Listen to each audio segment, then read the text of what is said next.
Making sauerkraut in the morning makes me happy. Hey guys, this is Richard with the Hunter-Gatherer Society, demonstrating to you why singing is not my day job. I had some cabbage that I had bought for fried cabbage, and because I'm silly that way and I like fried cabbage, and never quite got to that. So,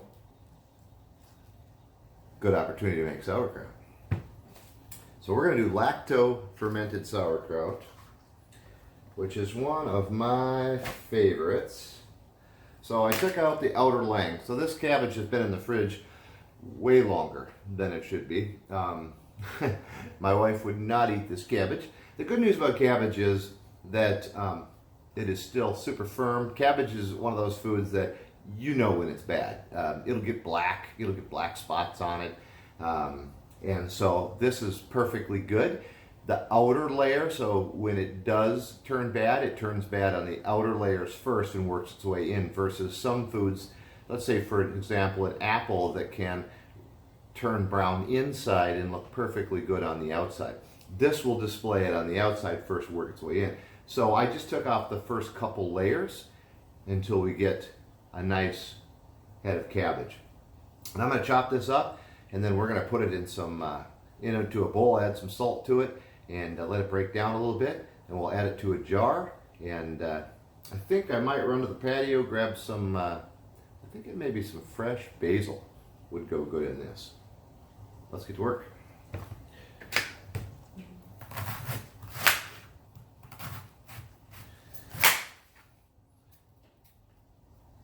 So you, of course, are going to hear on the internet all of the fancy ways to do this, and all the right measurements and the right cutting techniques. And, you know, when you make lacto-fermented foods. And so I want you guys to know that you're not going to hear any of that here. So, as is with my hiking and my kayaking, yeah, I don't take things that seriously. I like to have fun and mess around. I've done this many, many times. I make I think wonderful krauts, and I make some slaws where I mix in you know, peppers and carrots into it, let it lacto ferment, and they turn out really, really well. I do like I'm doing today, just straight kraut, and I think they turn out very nice.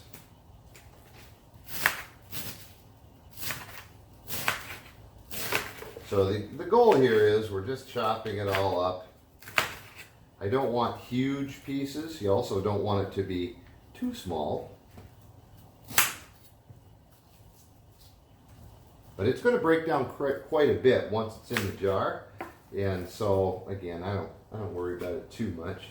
Any of these, something like that, I'm going to cut up a little bit.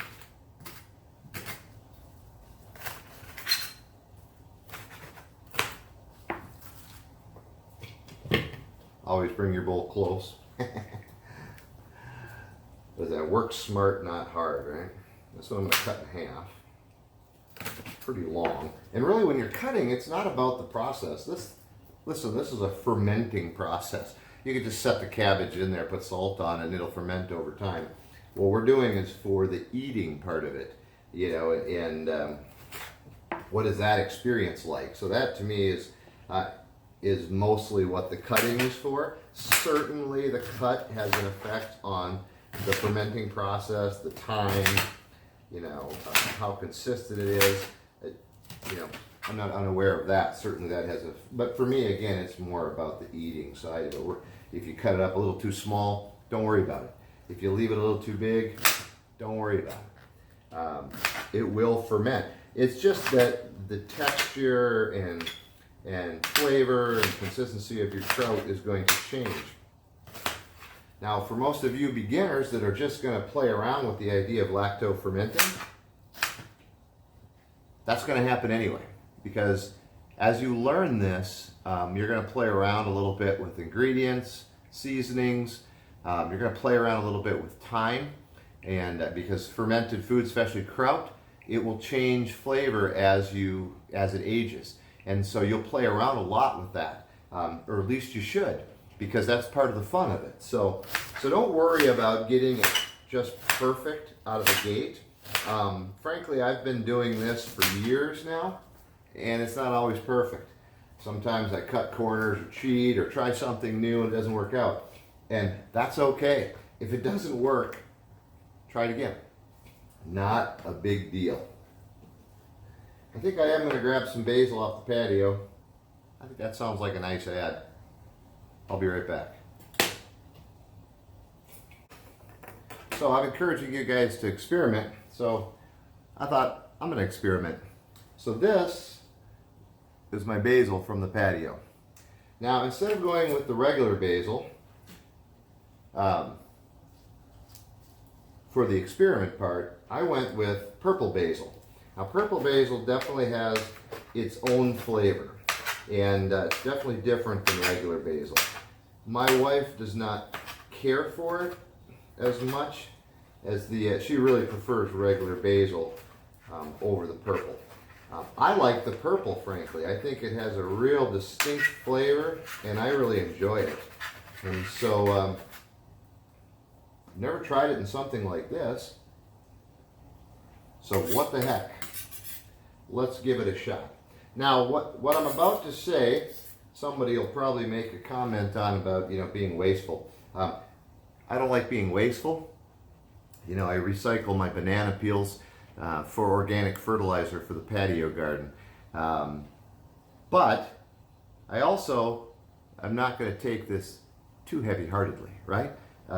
So it's like $1 worth of cabbage. The basil's off my patio. $1/4 worth of garlic, right? So $1.25 if I mess up, right? I'm not going to worry about it. Now, I don't want to waste it, but if I do, I'm not going to feel terrible about it. I'm going to try it again. So these aren't expensive ingredients. Great products, not expensive ingredients. So I'm just crushing that garlic, letting all the good stuff out, getting that garlic ready to go. I love garlic. You don't have to put this in. Again, you can do anything you want. One of my favorites that I've made before is turmeric in the kraut. It makes a really, really nice kraut. And you could put spicy peppers in there, sweet peppers. You can do just about anything you want. Again, one of my favorites, it's more of a slaw, is doing the cabbage. I actually do purple and white cabbage in that one. Add in some shredded carrot. Just shred it up nice and fine. And see my master chef skills at work, right? All right. Add that in there, a little garlic. It's wonderful slaw. You can add to that. I recently did a video. I think I did a video. Either way, I made some microgreen slaw. So I did this, but then added microgreens into it, and shredded carrots, microgreens, turned out really, really well. So again, you can really play around with this. Apparently, I didn't clean my garlic very well.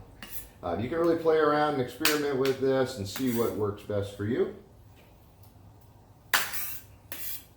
and what flavors, because not everybody likes the same things. So try what you like. Again, worst case scenario, you waste $1. I've wasted more of that than that on bad beer. So, all right. Those of you that follow my channel know that I have sanitized everything thoroughly. Always sanitize everything thoroughly. Those of you that follow my channel also know I think sarcasm is my superpower. I don't know that it is, but I seem to think so. Always measure everything exactly. I suppose 2% salt to the cabbage, or as my grandmother would say, about yay. A dab of this, a pinch of that. 2% is a good, anytime you're doing lacto-fermenting, 2% is a good number. You're going to see a lot of stuff online that's going to say you want to be exact or can dramatically affect everything. Probably true. I exactly measured that based on my grandmother's methods. Yeah, so salt. The salt is going to break it down. I'm going to bring you guys down a little bit. The salt's going to break it down, and it's going to draw the water out of this cabbage. And so we want to mix it in really well.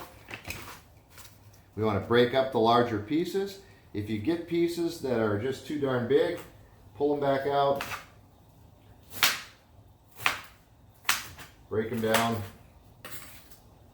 Add them back in. But once the salt takes effect, it's going to draw the water out, and it's really going to break it down. Now, a lot of things you'll see online. So what I'm doing is, as I'm turning this, I'm also squeezing. Now, a lot of things you'll see online are going to talk about doing this for 5, maybe 10 minutes.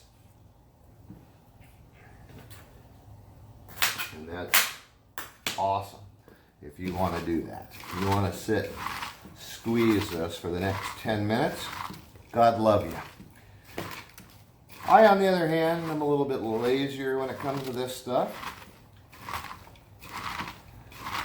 So I'm probably not going to do it, just between you and me.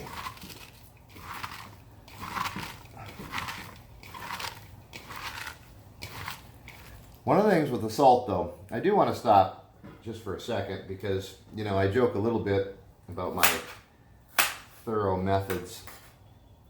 One thing that's really important with the salt is, the final flavoring of it. So obviously, if you're using, all seriousness, if you're using too much salt, you're going to get a very salty byproduct. And there is a fine balance when it comes to that flavor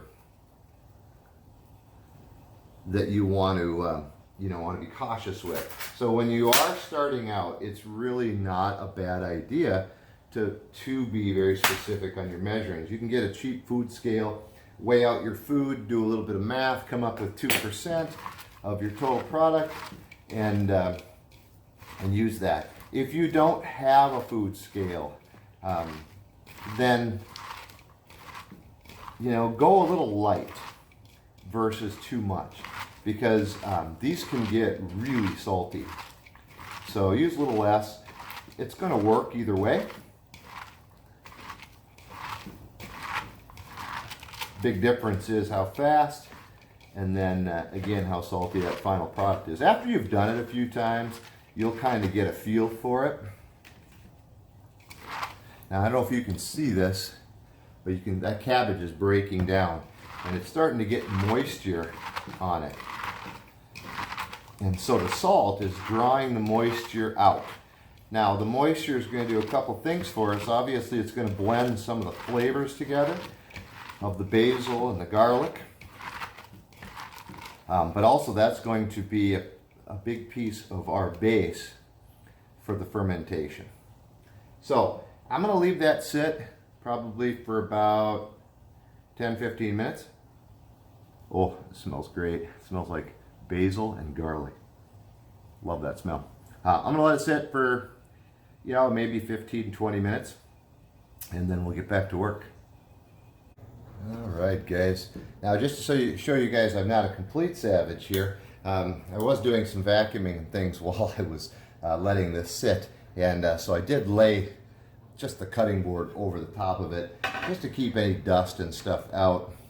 But you can see already that this cabbage has broken down significantly, and there's a little juice on the bottom. And again, that's the salt taking the moisture, taking the water out of the sauerkraut. So I'm just giving it another, again, I'm squeezing, mixing it all up, squeezing the moisture out.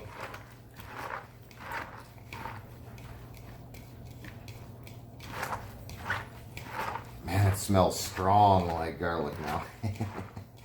Love it. Love garlic.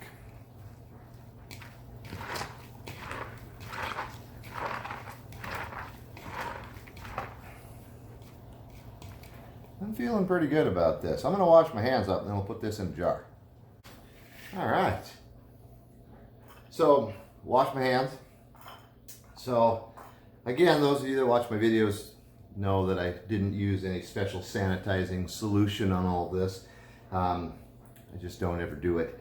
However, I do want to make a note. Everything is clean. I mean, obviously everything's been washed thoroughly at one point or another. So the jar was up in the cupboard, but it had been washed. Now, before I use it, I do rinse it really well with hot water, just so there's no dust or anything like in that. So good hot water, just give it a good rinsing. This I had used earlier for a project, and so I just washed that a little bit with hot soapy water. So, everything's clean. It's just not been sanitized. And, I know that if you do that, you're going to lose some stuff. I haven't. So I have on the wine fermenting side. Certainly, I do believe there's been a couple cases where that's caused me some trouble. On this side, I haven't had any issues. And I'm not an expert by any means. Again, just like my foraging videos, I'm not an expert on this stuff. I just enjoy doing it. I've been doing it for quite a few years. I enjoy doing it. I work full time, and I have children. I actually have 5 children, only 1 left at home, but time is important. So I do probably cut some corners. I haven't had any problem on the food side. I've fermented sweet potatoes. I've made my own pickles. I've done a few different types of vegetables like asparagus and green beans, carrots. I've made a ton of sauerkraut. I've made homemade wine, kombucha, kefir, and I've never really had an issue. So that being said, I do highly recommend you follow all instructions for sanitizing and measuring ingredients properly to prevent yourself from getting ill and sick or anything else. So, yeah, got to cover my tail here. So I don't recommend you do things my way, as I'm saying. Don't do as I do. But that being said, I've never had any real issues. And like I said, if we do end up wasting, although I don't like wasting, but if we did end up wasting one, it's $1. So I'm not going to feel terrible about it. So oftentimes, like cabbage like this, my wife isn't going to use it now. It's been sitting in the fridge a little too long.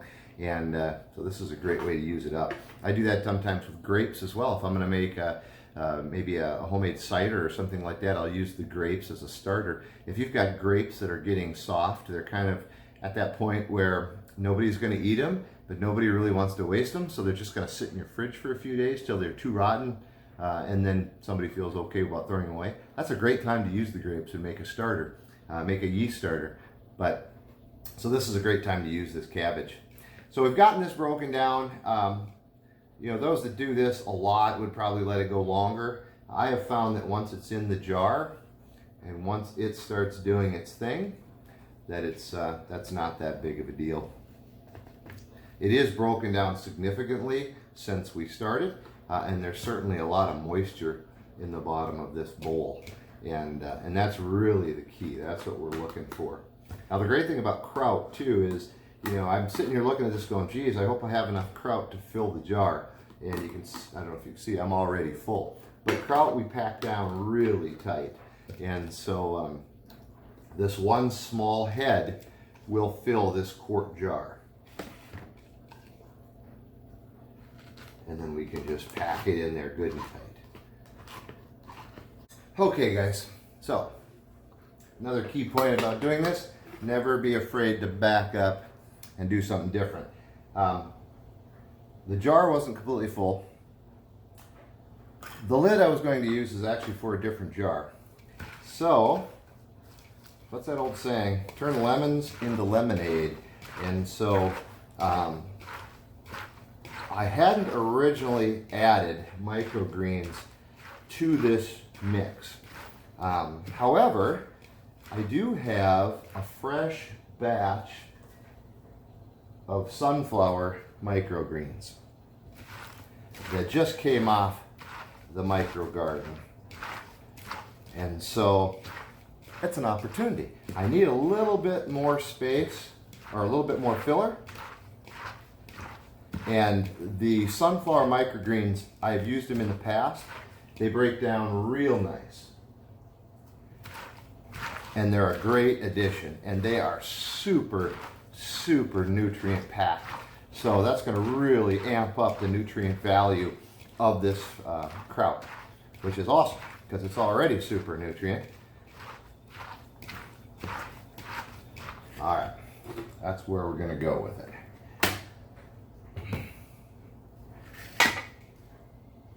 So never be afraid to change directions mid-path.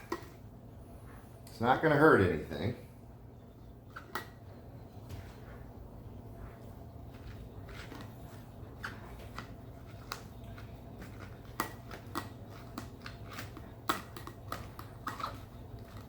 Everybody get in there.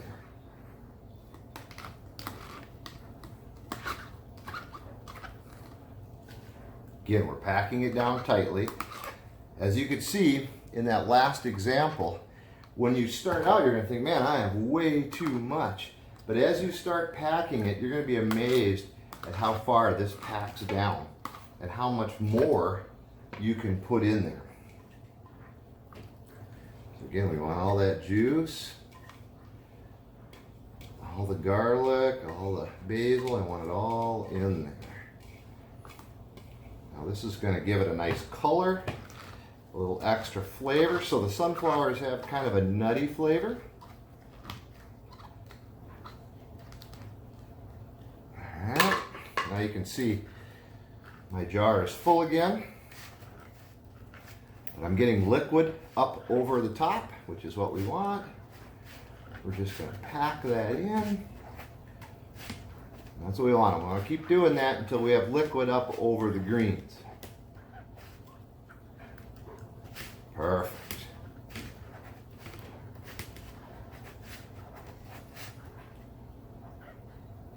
That is absolutely perfect. Now we're just going to wipe off that jar a little bit around the lid. Now I'm going to use these. So these have a little hole in the top. That just sets on top of your jar. And my hands are dirty. And you just put that on. And this way you can tighten that right down.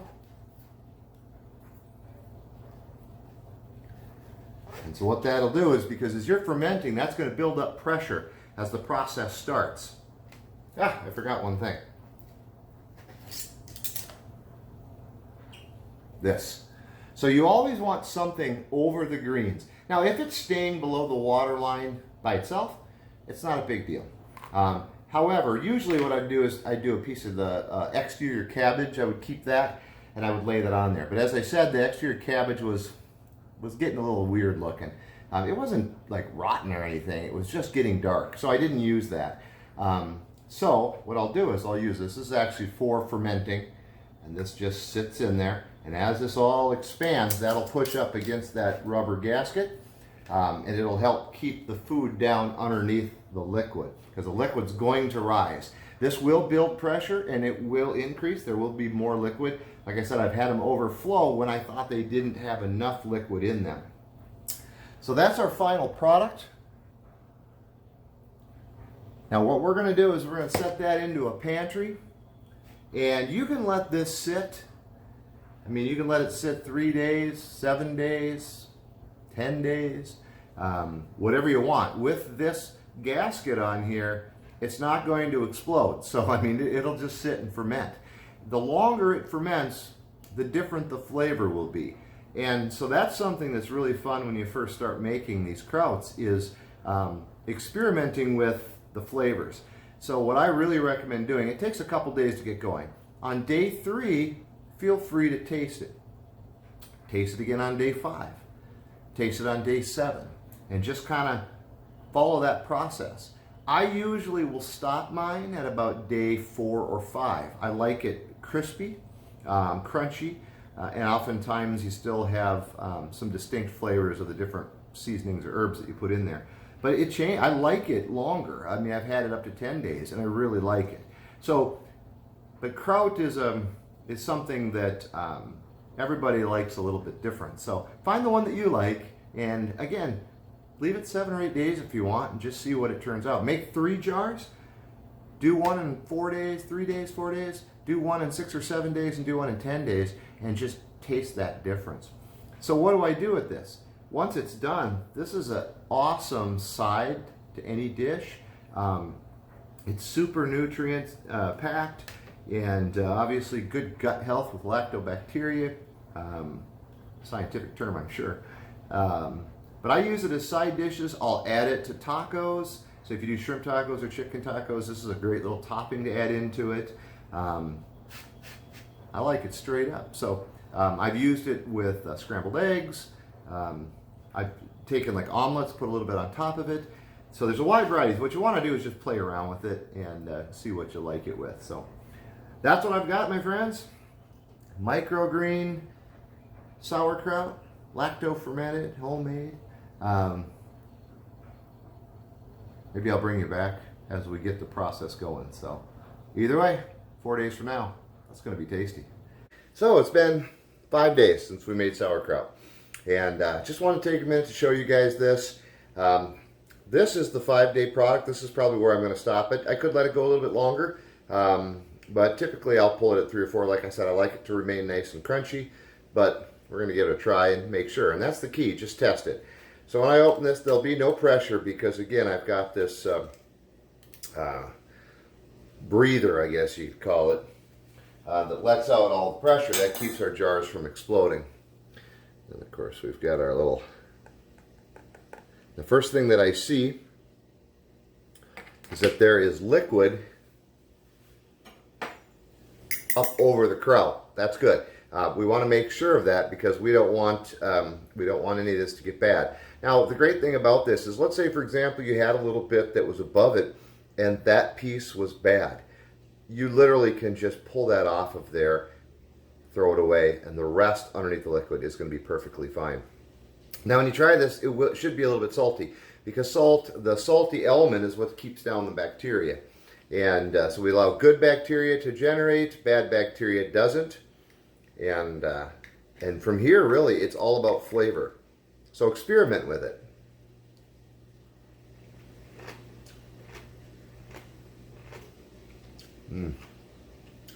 It is so good. If you like sauerkraut, this is amazing. Little salty flavor. Again, it should have that. It's got that the sourness of the kraut. It's still retaining a little bit of crunch.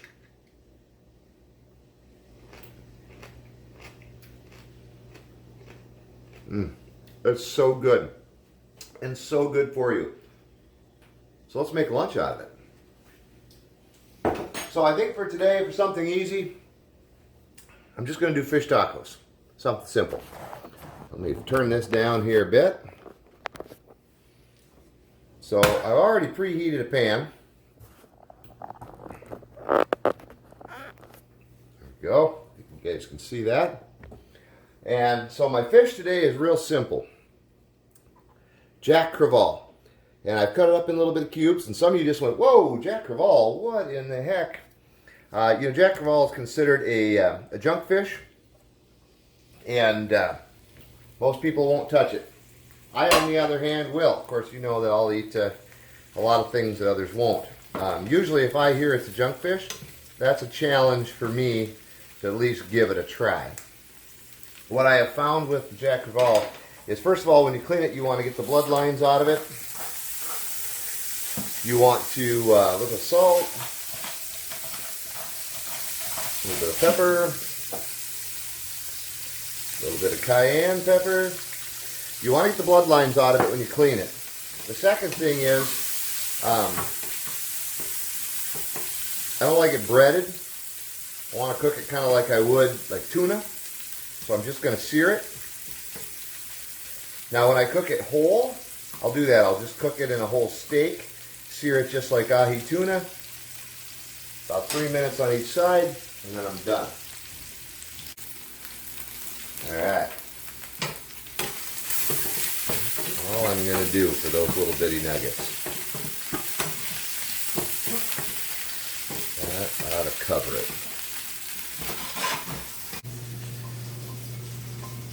Set those aside, a little bit more lime. Always clean up as you go. I always say. Alright. Now I'm going to keep these really simple. I mean, you can add a lot of things to these. You can add different sauces to them.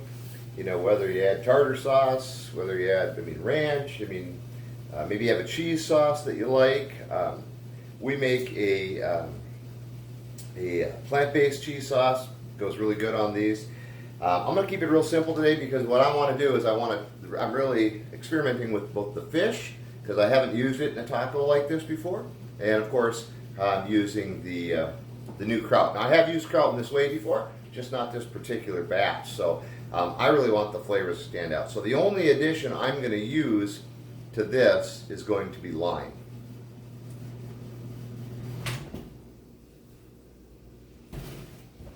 Heat it. Shut that on. Heated up the shell here a little bit in the air fryer.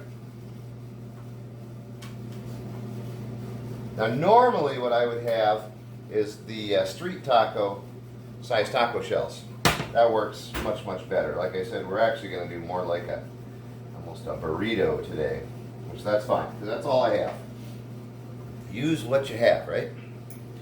All right, I'm going to take a little bit of the kraut.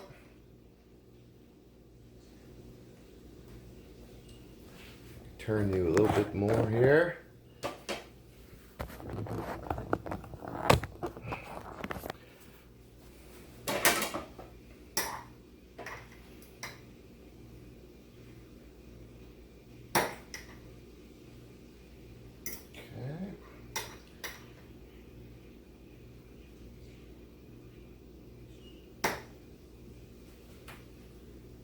Bit more lime. Like I said, I like the citrus.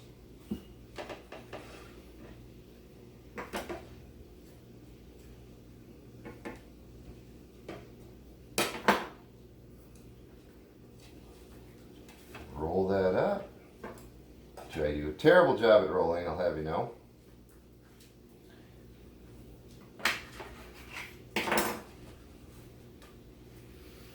All right. There's the finished product, like my decorative plates. My kids made those. And there's the finished product. Probably hear the pitter-patter of little feet. That's my cooking partner, the little dog. Big one's taking a nap.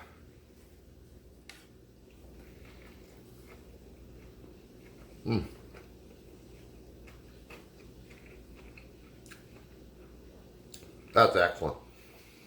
The lime really works well with the sour effect.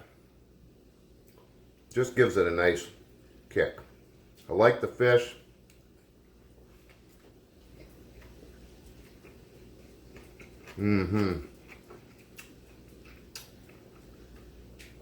Now, another way this is excellent, do the same thing with shrimp. Now, I prefer, like I said, the little street taco shells, just making little mini tacos. Shrimp works excellent for that. Chicken does too. Frankly, any kind of meat works well for it. Shrimp is probably my favorite by far.